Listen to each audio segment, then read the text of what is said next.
तो question first का second part है। ये कह रहा है कि 5 पेंसिल्स हैं और 5 पेन्स हैं और दोनों को मिला करके जो कॉस्ट है इनकी वो कितनी है 50 रुपए।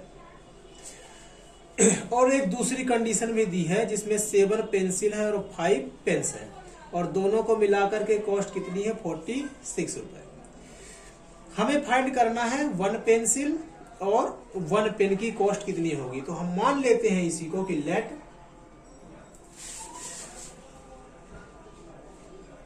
Cost of 1 pencil equal to x रुपए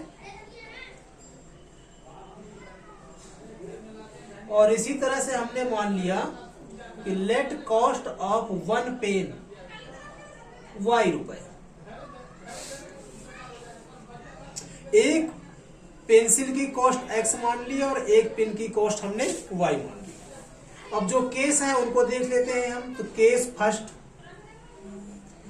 केस में क्या है, फर्स्ट केस में है ये कि 5 पेंसिल, तो एक पेंसिल है x की तो 5 पेंसिल कितने की होगी 5x की होगी। इसी तरह से एक पेन है y का तो 7 पेन कितने के हो जाएंगे 7y के हो जाएंगे और दोनों को मिलाकर अर्थात दोनों का प्लस और कितना आ जाएगा आपका 50 रुपए। अब इसको सोल्व करेंगे तो इसको सोल्व करने के कई मेथड हैं, आपको पता ही है, ठीक है ना। x और y की वैल्यू कुछ भी रख करके आप फाइंड कर सकते हो, लेकिन सिंपलिसिटी के लिए मैंने बताया था कि आप एक बार x को 0 रखें और एक बार y को 0, तो यही काम करना है आपको। तो एक बार हमें x इक्वल टू 0 पुट करना है। जब आप 0 पुट करेंगे x पे तो ये 0 हो गया तो ये पूरा भी 0 हो जाएगा, अर्थात बचेगा क्या आपका 7y। तो y इक्वल टू आ गया आपका 50/7। यदि पॉइंट में लाना चाहे तो ये 7 पॉइंट कुछ कहलाएगा आपका, ठीक है। अब इसमें हम देख सकते हैं कि 0 तो हमने रख दिया, लेकिन यहाँ पे वैल्यू किसमें आ गई पॉइंट में। तो हम ऐसा नंबर सोचना चाहते हैं जिसमें कि हमारा पॉइंट में आंसर ना आए। वैसे आंसर आप इससे भी निकाल सकते हैं, फाइंड कर सकते हैं, बट आप ऐसा नंबर लीजिए जिसमें आपका ये पॉइंट वगैरह ना आए। तो हम ये नहीं ले रहे हैं, हम कोई दूसरा नंबर ले रहे हैं यहाँ पर जिससे कि हमारा जो है पॉइंट में आंसर ना आए। तो देखते हैं क्या कर सकते हैं इसमें। तो कैसे चेक करोगे कि पॉइंट में आंसर आएगा कि नहीं आएगा। तो इसके लिए हमने क्या किया, थोड़ा सा किसी क्वेश्चन को थोड़ा सा हमने बढ़ा दिया।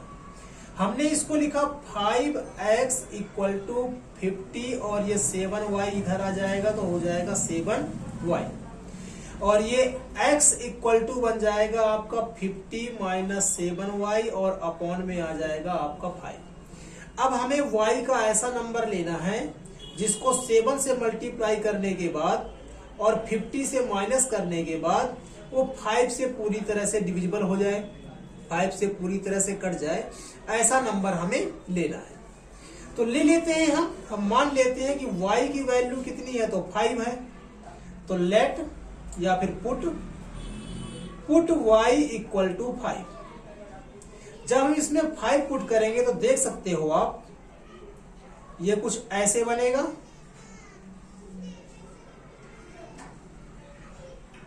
और 7 5 जा 35 और देख सकते हैं कि 53 15 होगा, जो 5 से कैंसल होकर के कितना आ जाएगा x इक्वल टू 3। अब ना तो पॉइंट है और एक सिंपल सा नंबर है, अर्थात ये हमारे काम का हो जाएगा।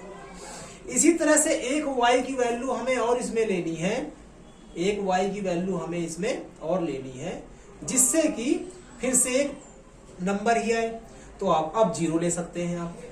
तो x y को हमने पुट कर दिया यहां पर 0 पे भी देखिए आ रहा है, कैसे आ रहा है उसको देख सकते हो आप। तो 50 माइनस 7 इंटू 0 अर्थात ये पूरा क्या हो गया आपका 0, अर्थात 0 माइनस करेंगे तो सीधी सी बात है कितना बचेगा आपका 50 और 50/5 तो कितना आ गया 10। अब देखिए पूरे होल नंबर है, ठीक है, पूरा एक आपके पास इंटीजर नंबर है, कहीं भी पॉइंट आदि नहीं है। तो अब बन गई आपकी टेबल। तो एक हो गया आपका x और एक हो गया आपका y। x हो गया आपका एक बार 3 और एक बार x आ गया आपका एक 10।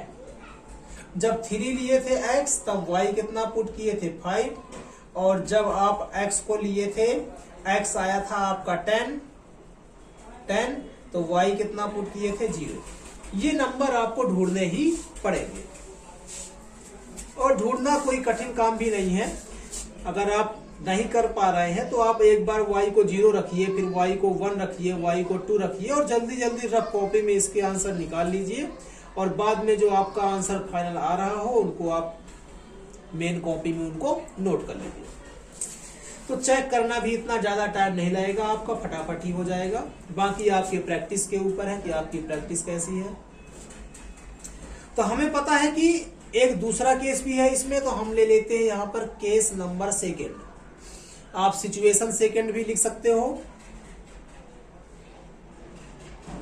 तो सेकेंड पे क्या है, 7 पेंसिल है, तो एक पेंसिल x की तो 7 पेंसिल 7x की। 1 पेन y का था तो 5 पेन कितने हो जाएंगे 5y के, और दोनों को मिलाकर अर्थात प्लस, और कितना कॉस्ट है इसका तो 46 है। इसको भी सॉल्व करेंगे तो वही है कि जब x को 0 रखेंगे तो ये 0 हो जाएगा, 5 नीचे आएगा, पॉइंट में आंसर आएगा। और पॉइंट में नहीं चाहिए तो आप ऐसा मत करिए, ऐसा कर लीजिए, ठीक है, 0 नहीं ला रहा है। तो इस बार हम x से किए थे, फिर से हम x से कर सकते हैं या फिर हम y से भी कर सकते हैं। तो इस बार हम कर रहे हैं y से। तो y को रोक लिया हमने यहीं पर, और 46 और 7x कहां पहुंच जाएगा इधर। उसके बाद 5 आ जाएगा आपका नीचे, और इधर हो जाएगा 46 माइनस 7x। आप किसी से भी कर सकते थे, 5y को इधर भेज देते और 7x को इधर, वो 7 को इधर, तब भी आपका काम बन जाता। हमने थोड़ा सा परिवर्तन किया है, इस बार x को लिया था इसलिए आपको समझाने के लिए इस बार हमने y में ले लिया है। इसको भी आप ऐसे ही कर सकते थे, हमने x में लिया है, आप y में भी कर सकते थे। एनीवे, आगे बढ़ते हैं। तो अब ऐसा नंबर चाहिए जिससे कि ये माइनस होकर के और ये सब पूरा 7 से मल्टीप्लाई होकर के माइनस होकर के और 5 से क्या हो जाए पूरी तरह से डिविजिबल। तो चेक कर लेते हैं, 0 रखेंगे तो ये 0 हो जाएगा, डिविजिबल नहीं आएगा। 1 रखेंगे तो 46 में 7 माइनस करेंगे तो आपका आ जाएगा 39, और 39 5 से नहीं कटता है।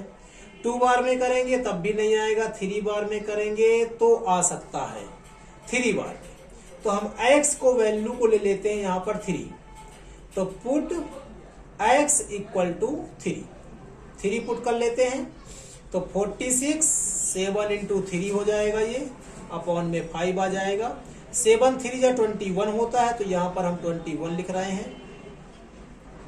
जैसे ही माइनस करेंगे तो 6 1 5 होगा और 4 2 2 होगा और नीचे 5 आएगा। 5 से कैंसिल होकर के इसकी वैल्यू कितनी आ जाएगी 5। इसी तरह से अब दूसरा लेते हैं, तो हमने कहां तक चेक कर लिया था 3 तक, अब 4 ले लेते हैं।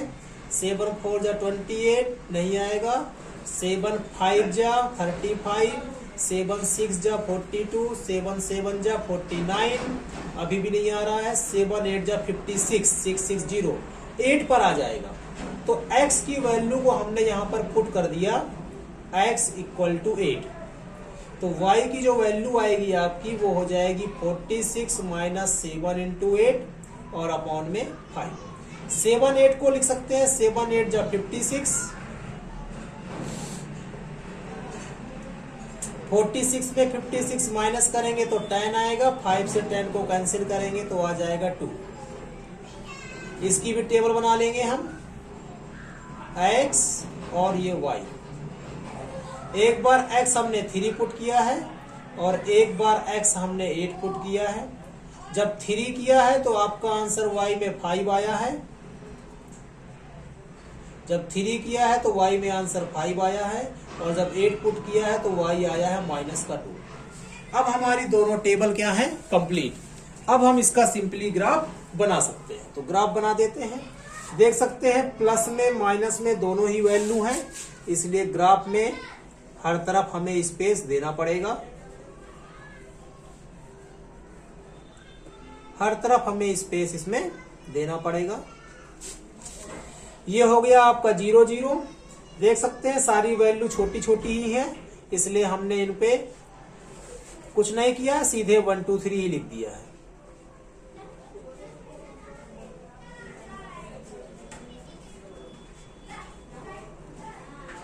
इस पे भी लिख दिया हमने।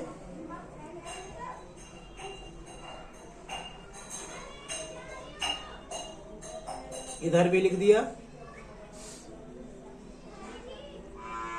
इधर भी लिख दिया। आप और आगे भी बढ़ा सकते हैं। करते हैं तो 3 की x इक्वल टू 3 पे y कितना है 5, तो x इक्वल टू 3 पे y कितना है 5। तो 5 देख सकते हो आप, 3 हो गया हमारा ये और 5 हो गया हमारा ये, तो कुछ यहां पर आएगा। ठीक है, उसके बाद आप यहां से मिटा सकते हैं। ग्राफ पेपर में तो आपके ये लाइन बनी ही होंगी। नेक्स्ट है आपका x इक्वल टू 10 पे y इक्वल टू 0 है, तो 10 y 0 है, मतलब ना ऊपर ना नीचे, अर्थात यहीं पर। तो एक लाइन की इक्वेशन आपकी बन जाएगी कुछ इस तरह से। नेक्स्ट है x इक्वल टू 3 पर y इक्वल टू कितना है 5, तो x इक्वल टू 3 पर ये रहा, y इक्वल टू कितना है 5, अर्थात फिर से वही बनेगा आपका, यही पॉइंट आएगा। नेक्स्ट है x इक्वल टू 8 पर y इक्वल टू -2 है, तो माइनस आपको पता है नीचे ही है, तो ये कुछ ऐसे बनेगा, ऐसे और ऐसे, जो एक दूसरे को यहां पर कट करेंगे। और अब इन दोनों पॉइंट को हम ऐसे मिला देते हैं। देख सकते हैं कि दोनों लाइन कहां पर कट कर रही है, यहां पर, और इसकी जो x की वैल्यू है वो कितनी है 3 है, और जो y की वैल्यू है वो भी आप देख सकते हो कितनी है 5 है। तो x इक्वल टू 3 और y इक्वल टू 5, अर्थात जो पेंसिल का प्राइस है, कॉस्ट ऑफ 1 पेंसिल लिख सकते हो आप, कॉस्ट ऑफ 1 पेंसिल वो आपकी 3 रुपए है, और कॉस्ट ऑफ 1 पेन वो आपका जो है 5 रुपए है। और यही हमें फाइंड करके इसमें लाना था। और जो इंटरसेक्टिंग पॉइंट होता है वही क्या होता है आपका सॉल्यूशन।